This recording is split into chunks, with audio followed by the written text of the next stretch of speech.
os remineralizadores nada mais são do que um pó de rocha. Na verdade, o que foi feito com uma rocha-mãe é que ela foi moída, triturada, e de acordo com uma nova legislação que vem desde 2016, nomeia-se o pó de rocha como um remineralizador. As vantagens dele são infinitas, na verdade. Em se tratando de fertilidade do solo, alguns trabalhos apontam o remineralizador como fornecedor de nutrientes para o solo. Alguns outros trabalhos o abordam como um condicionador do solo. Aí entra várias temáticas, como a questão dos micro-organismos do solo, a questão desse remineralizador ser, na verdade, um produto alternativo àquela aplicação que hoje vem sendo usada na agricultura convencional, como a aplicação de adubos químicos.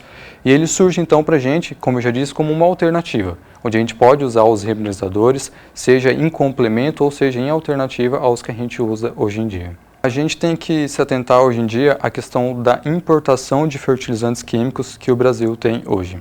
Na verdade, cerca de 70% dos fertilizantes usados na agricultura em geral advém de importação. É um número alto. Se a gente for pensar num produtor que utiliza na cultura da soja, por exemplo, e gasta cerca de R$500 por hectare somente com a adubação química, é um número que assusta. O remineralizador vem como um produto para que se diminua a questão da quantidade de fertilizante aplicado, aumentando seja a sua eficiência ou até mesmo diminuindo a sua necessidade perante a cultura da soja, que é o exemplo do trabalho. Ele iniciou lá em 2017, na safra 17-18.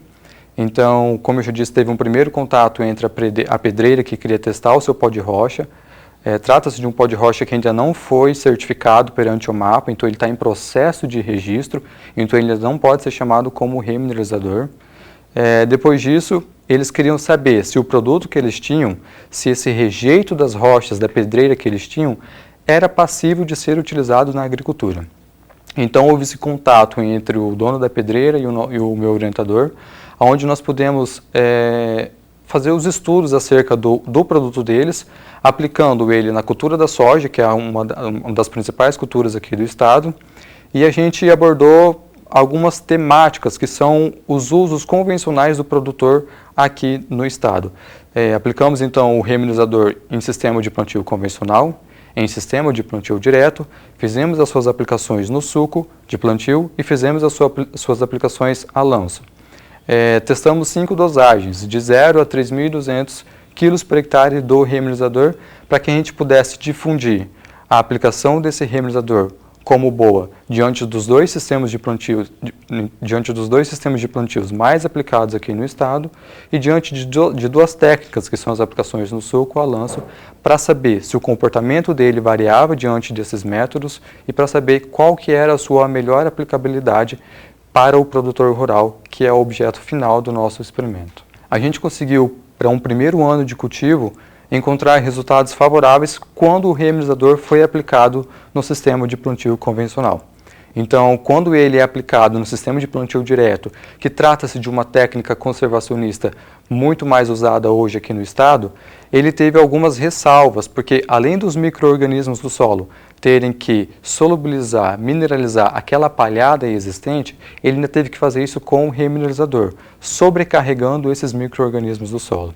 E diante de um plantio convencional, talvez não tivesse nenhum ali outro elemento que tivesse que ser solubilizado pelos micro-organismos, apenas o pó de rocha ou o remineralizador, e por isso os resultados em uma primeira safra, em um primeiro ano de cultivo, foi muito mais palpável, foi muito mais, na verdade foi estatisticamente positivo, diferente, né, do que quando ele foi aplicado em sistema de plantio direto. A gente espera que beneficie o produtor na questão econômica.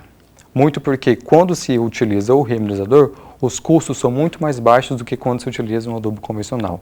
Muito por conta de que esse adubo convencional vem de importação e muito por conta de que esse remineralizador, ele provavelmente vai estar ali no seu estado. Então o custo com logística, com aquisição, é muito menor quando comparados esses dois produtos. A gente conclui que o remineralizador vem como um produto, seja um produto complementar, seja como um produto alternativo, mas bem como um produto forte para ser utilizado aqui no estado, bem como nos outros estados do Brasil, e que quando ele estudado, alinhado junto ao produtor as suas técnicas de aplicação, é um produto que não tem mais como voltar não tem como mais ser tido como uma tecnologia ultrapassada, porque ele só tem como benefício quando utilizado pelos agricultores.